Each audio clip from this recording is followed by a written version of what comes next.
Group People.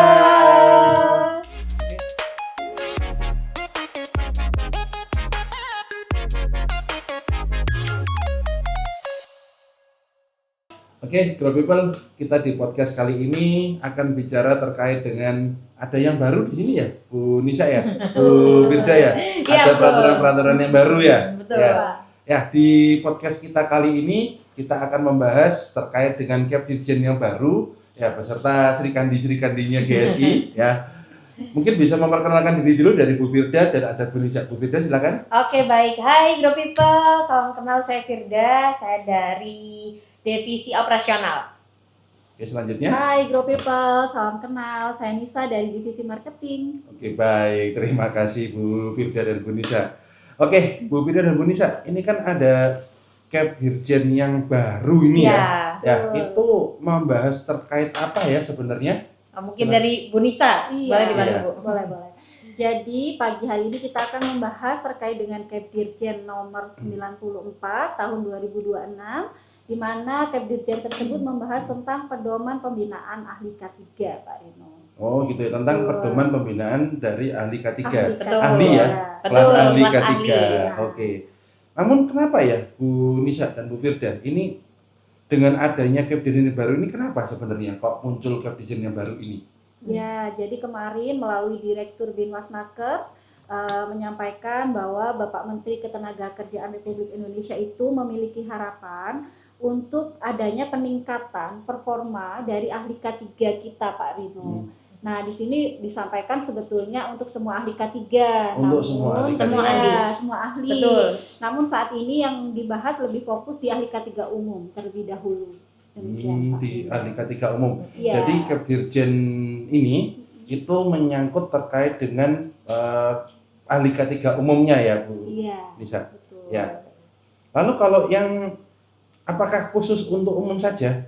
Oke, kalau untuk Kepdirjen yang baru ini ya Pak Rino Bu Nisa, untuk Kepdirjen yang baru ini tidak berlaku hanya untuk kelas ahli K3 umum, Ya. namun digunakan untuk semua kelas ahli seperti itu di Kepdirjen baru nomor 94 tahun 2026. Nantinya ya. Nantinya, Bu Firda, baik. nantinya. Namun saat ini yang berlaku ini hanya untuk pedoman ahli K3 umum ya. Betul. Oke. Lalu sebenarnya dengan adanya Cap Dirjen yang baru ini ya, apakah ada regulasi-regulasi yang terdahulu ini Bu Nisa, Bu Firda? Iya. Tentunya ada ya Bu Betul. Nisa ya. Kita tahu bahwa sebelum adanya regulasi Cap Dirjen ini, itu kita sudah ada dari regulasi yang sebelumnya, Pak Rino. Yang pertama adalah di Cap Dirjen nomor 69 tahun 2015. Ya. Kemudian selain itu juga ada di Permenaker nomor 2 tahun 1992. Terkait dengan penunjukan ahli K3 itu ya kalau nggak salah ya. Iya, benar, Pak. Oke. Jadi dengan Cap Dirjen yang baru ini, apakah menggugurkan ini? Apakah menggugurkan ada peraturan yang lama yang Bu Nisa sebutkan tadi itu? Apakah gugur atau tidak ya?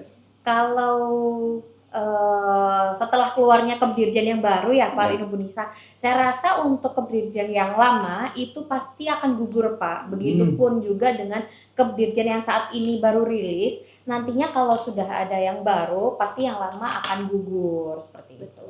Oke, jadi yang lama akan gugur. Betul. Namun kalau tidak salah Cap Dirjen ini hanya sementara ya, Bu Firda? Iya Pak, nantinya pasti akan ada pembaruan sih Pak.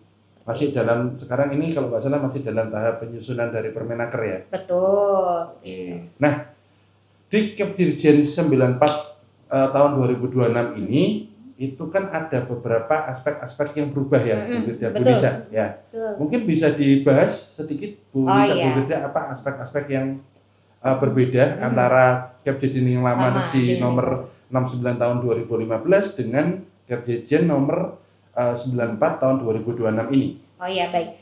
Jadi untuk aspek yang berubah Pak Rino dan Bu Nisa itu yang paling menonjol di nama programnya. Jadi kalau dari Kepdirjen yang lama itu nama pembinanya adalah calon ahli K3 umum. Namun di Kepdirjen yang baru nomor 94 tahun 2026 ini namanya akan menjadi pembinaan ahli K3 umum seperti itu.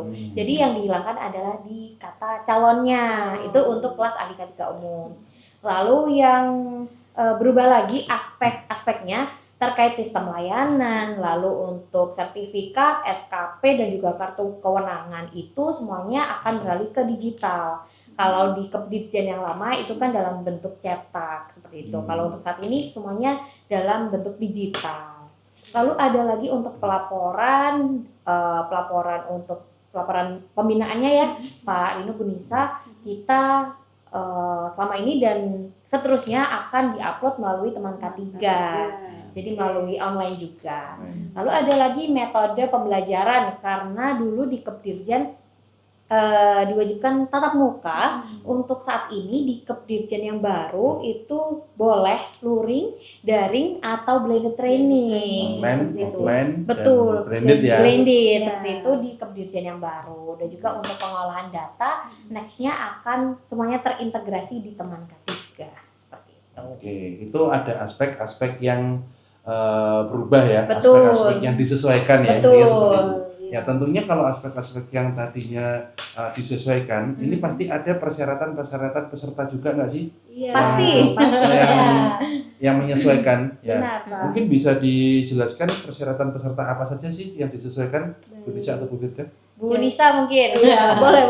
Jadi kalau untuk persyaratan, benar Pak Rino ada tentunya karena kan sebelum pelatihan itu peserta harus melengkapi ya dokumen persyaratan. Nah, kalau yang berubah terkait dengan pendidikan minimumnya itu D3 atau sederajat. Nah, ini harus yang sudah lulus. Pak Sudah Rino. lulus. Betul. Ya.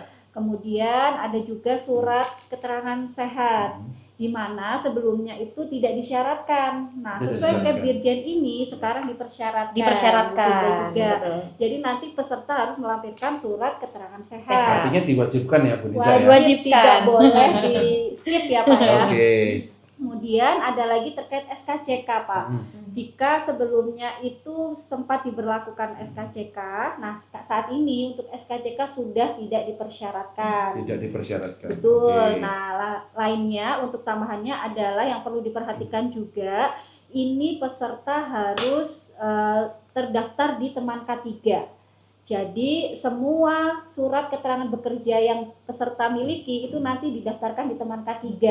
Didaftarkan Dan di itu teman harus sudah bekerja Pak. Kalau Oke. yang sebelumnya boleh tidak melampirkan itu dengan nantinya tentunya tidak mendapatkan SKP. Ya. Nah sekarang sudah tidak boleh Pak. Jadi semua wajib sudah bekerja, memiliki surat keterangan bekerja dan nanti diupload di teman K3. Tentunya yang upload dari tim PJK3 dari kita kita ya. Iya. Jadi betul. teman-teman atau peserta itu hanya mengumpulkan semua dokumen-dokumennya itu ke Iya, kita. betul. Ya. Dalam artian mungkin yang baru berarti di surat keterangan kesehatan ya Bu Nisa, Iya. dan juga di minimal D3 yang benar-benar sudah lulus. Sudah lulus. Dalam artian ada ijazahnya. Ada Iya. ijazahnya. Baik. Jasanya. Oke. Itu tadi terkait dengan persyaratan-persyaratan peserta ya.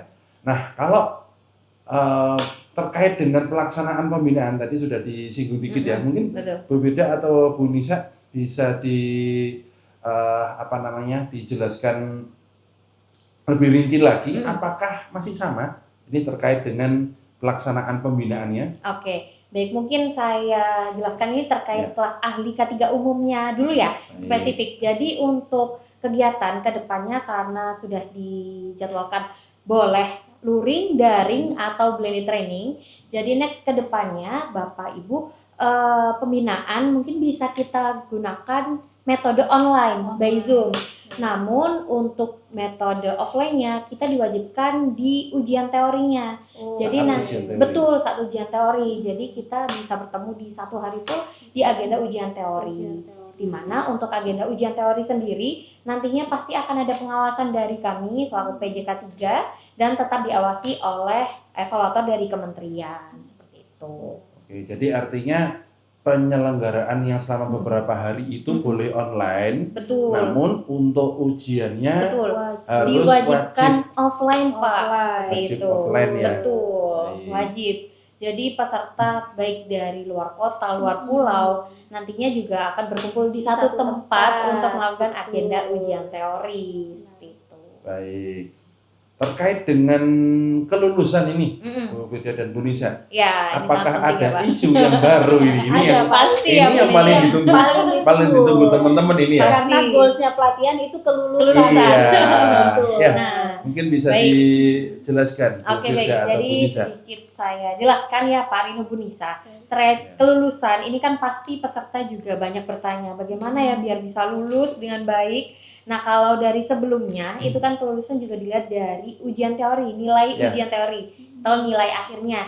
Dengan KKM yang sebelumnya dari peraturan sebelumnya itu di 65 Pak Rino, Bu Nisa. KKM apa ya Bu Firda? KKM itu nilai standar kelulusan di ujian Berarti ada teorinya. kelulusan minimum. Betul, Ya. minimumnya. Namun untuk di saat yang baru kita di angka 70. Namun tidak hanya itu, untuk dari Kepdirjen yang baru, ternyata kelulusan tidak hanya dinilai dari ujian teori, Pak Rino, Bu Nisa, Iya. tapi dari beberapa aspek lagi. Ada Salah banyak satunya ya. betul, ada banyak. Ada dari penilaian keaktifan peserta, Oke. kehadiran itu juga harus minimal 95% Pak Rino, Bu Nisa. Tidak boleh banyak absen Betul, berarti ya. tidak boleh Harus banyak absen. Nah, Ya. kalau dihitung-hitung Oke. kalau dari 95% itu kan berarti hanya setengah hari saja Setengah hari dari saja. semua rangkaian pembinaan kelas Betul. Andika Liga Umum. Jadi kedepannya ini kita akan lebih ketat lagi Ketat nih. lagi. Nggak boleh ada yang izin-izin, nggak boleh ada yang meninggalkan pembinaan karena dari syarat kelulusan sendiri sudah dipersyaratkan 95% itu dari kehadiran seperti itu.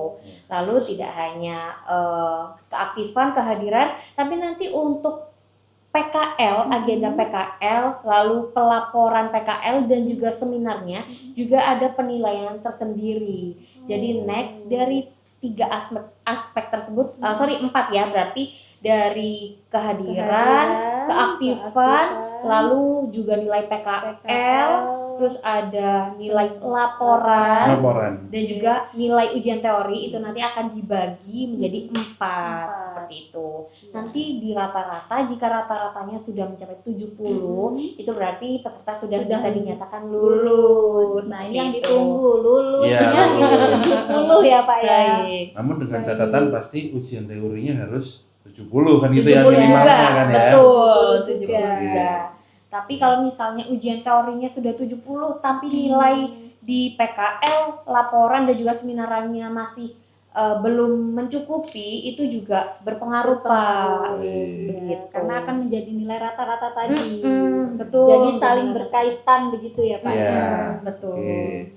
Ini menarik tadi ya, menarik terkait dengan kehadiran peserta sekarang Betul. 95% dan ini 95%. wajib ya. Nah, Wajib. ini apabila ada ya mungkin ada salah satu keadaan-keadaan darurat atau apa yang harus mewajibkan peserta itu untuk tidak bisa mencapai 95 derajat, lalu apa yang harus 95% ya. 95% ya.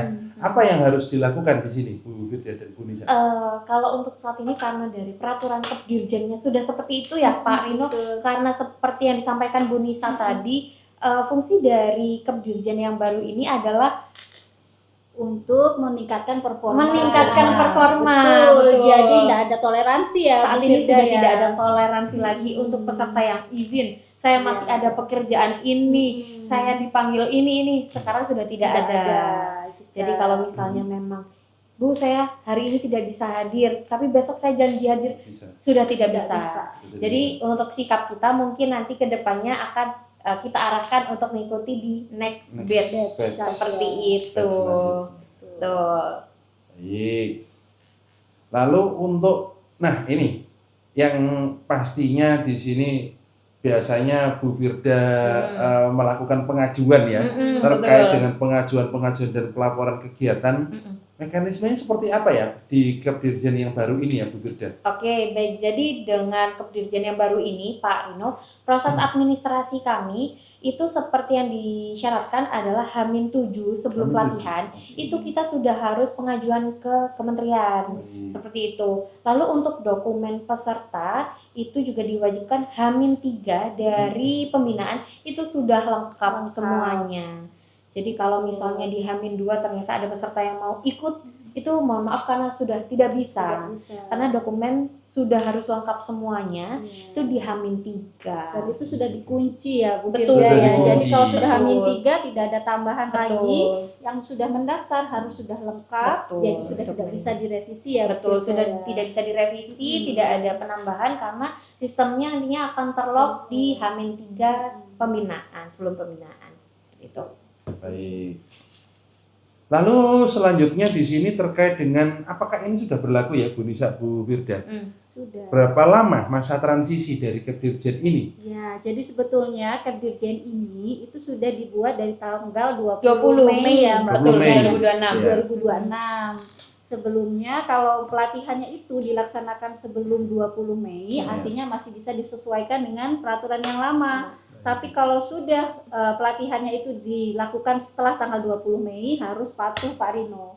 Jadi Oke. Bu Firda ini harus patuh ke Iya. Kepdirjen yang baru. Yang baru, ya. Tidak ada betul. toleransi seperti itu Pak Rino. Oke. Lalu untuk masa berlaku Kepdirjen ini berapa lama? Sampai adanya Kepdirjen yang baru. Yang baru. Dengan batas waktu Jadi yang selama ditentukan. belum ada, betul, itu tetap masih kita acuannya di Kepdirjen nomor 94 tahun 2026. Tapi nantinya ketika ada regulasi baru, kita sudah harus beralih ke regulasi yang, baru. Seperti itu. Jadi memang harus patuhnya saat ini nanti sampai ada yang baru Baik. lagi. Baik. Seperti itu, Pak. Oke. Nah, terkait dengan ahli K3 umum di Umum, sini ya, iya. atau ahli K3 di sini Bu Firda, Bu Nisa. Apakah ada jenjang di sini Bu Firda, Bu Nisa? Oh ya, jadi kita terlewat menginformasikan Betul. juga. Jadi di Kepdirjen yang baru ini, nextnya juga akan dibuat berjenjang ya Bu Nisa Iya, ya. betul. Kalau yang disampaikan kemarin Mm-mm. waktu sosialisasi itu kemungkinan nanti ada 4 jenjang. Jadi ada Oke, jenjang baik. 1, 2, 3 dan 4. Berarti ahli K3 umum Iya. kelas 1, 2 sampai 4 seperti itu ya Nah, kemungkinan Bu Nisa. kemungkinan. Betul. Ya. Cuman detailnya seperti apa ini belum dibahas Oke. Pak Rino dan Bu Firda. Jadi kita tunggu saja sampai Update-nya. adanya regulasi yang terbaru nanti bagaimana untuk terkait pembagian jenjang ini. Oke. Seperti itu. Nah, ini pertanyaan terakhir yang biasanya ditunggu-tunggu dengan PIC perusahaan Bu Nisa, Bu Firda. Ya. Betul. Sebenarnya benefitnya apa ini bagi perusahaan ya terkait dengan adanya Kepdirjen yang baru ini, Bu Nisa, Bu Firda? Baik. Dari Bu Nisa dulu. Oh boleh. baik, boleh. Jadi benefitnya adalah dengan adanya Kepdirjen ini peserta itu diharapkan akan lebih fokus, Pak Rino. Jadi mulai dari rangkaian yang begitu banyak, tuntutan dari yang harus kedisiplinannya. disiplin Disiplin, tadi, presensi terus itu ya. presensinya, Betul. keaktifannya, harapannya peserta akan lebih fokus, Fokus. dan nanti kualitas dari pelatihan itu Mm-mm. akan semakin baik. Baik, betul. Artinya output yang dibawa ke perusahaan Mm-mm. juga akan baik, Baik. ya, Bu Firda ya. Diharapkan seperti itu. Mm-mm. Dan tentunya dengan adanya Kepdirjen yang baru ini karena menuntut peserta disiplin, keaktifan dari mulai awal pelatihan, nantinya diharapkan bisa meningkatkan kualitas kompetensi peserta Iya. tersebut. Seperti itu Pak Rino, Bu Nisa. Karena kan mungkin sebelumnya peserta ikut dengan rangkaian yang cukup panjang ya, kelas Ya. K3 umum. Iya. Mungkin ada yang bosan atau seperti apa, tapi dengan Kepdirjen yang baru ini peserta dituntut lebih aktif. Iya. Jadi kalau sebelumnya menunggu pertanyaan dari trainer, kali ini mungkin tidak boleh. karena itu Harus masuk penilaian betul. ya. Ini masuk penilaian, jadi peserta harus banyak bertanya, harus banyak interaktif dengan pemateri selama rangkaian acara. Seperti itu. Baik, jadi dengan adanya Kepdirjen ini masih sementara ya Bu Firda, ya Bu Nisa masih sementara, kita tetap menunggu dari nantinya adanya Permenaker gitu ya. Betul. Ya. Lalu kemudian tadi untuk persyaratan-persyaratannya sudah dibahas ya, betul. persyaratan-persyaratannya ada dan harus lulus gitu ya. Betul. Lalu untuk dokumen-dokumennya juga betul, harus sudah dilengkapi lengkap. semua. Betul. Ya. Baik, sekian pembahasan kami terkait dengan update Kepdirjen nomor 94 tahun 2026 ini. Jika ada yang mau ditanyakan, silahkan komen atau menghubungi kami di nomor yang tertera di deskripsi. Sampai berjumpa di video kita selanjutnya. Terima kasih. Salam GSI. Terima kasih telah menonton video ini. Like, komen, dan share videonya. Jangan lupa subscribe channel ini serta follow sosial media kami. Sampai jumpa di video berikutnya.